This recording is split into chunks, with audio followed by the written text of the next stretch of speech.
2017 had a huge R&D system, and during the process of developing that, we took on a lot of advice from the community who were playing the game for us early, and there were certain things that we thought would be really good to bring into 2018. So probably first and foremost, we wanted more players to experience more of the R&D system to actually be able to progress their development at a quicker rate.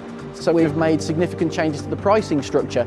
We've also changed the way that we present it to the player, so there's now a fog of war around it, so that you don't quite understand where your development's going, you don't know where the big wins are going to be.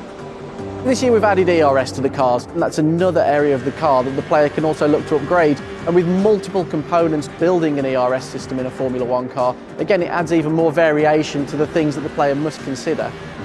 To any Formula One fan, it's very clear which teams have got strengths and weaknesses in which areas, and that's something that we showcase quite heavily in the vehicle handling in the game, and we wanted to do something similar with the R&D tree this year. So each team now has a bespoke R&D tree which focuses on the areas that those teams may be lacking just a little bit.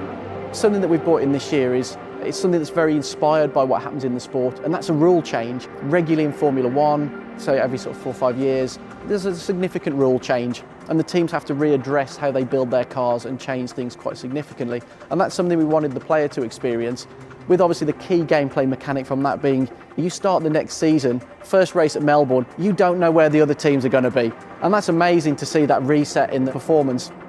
And the way this will work in the game will be, partway through the season, there'll be a point where we will determine whether there's going to be a rule change. Your R&D guy will speak to you about it, and at this point you need to start determining which areas of the development you want to conserve. Listen up everyone. They've announced that technical regulations are changing for next season. There's a risk a lot of our hard work could be undone if we're not careful. I may have spent a fortune on my wings, and I think next season I'm worried that that reset might impact on my wings. So rather than losing all of that hard work, I can start spending credits on protecting the work we've done. So it's essentially future-proofing upgrades that you've made for the following season. The AI have to work in exactly the same way. So each of the teams will be going through exactly the same thought process as the player. Do I spend money on upgrading the car as quickly as possible? Do I look at saving some credits just in case there's a rule reset and I want to conserve my R&D? And that's why every season we'll see a huge change in the orders. We were only testing this the other day to see a team that was at the top start the next season mid-table. And it's really cool to be able to see that. It makes every season unique, and it really does drive you to want to do season after season.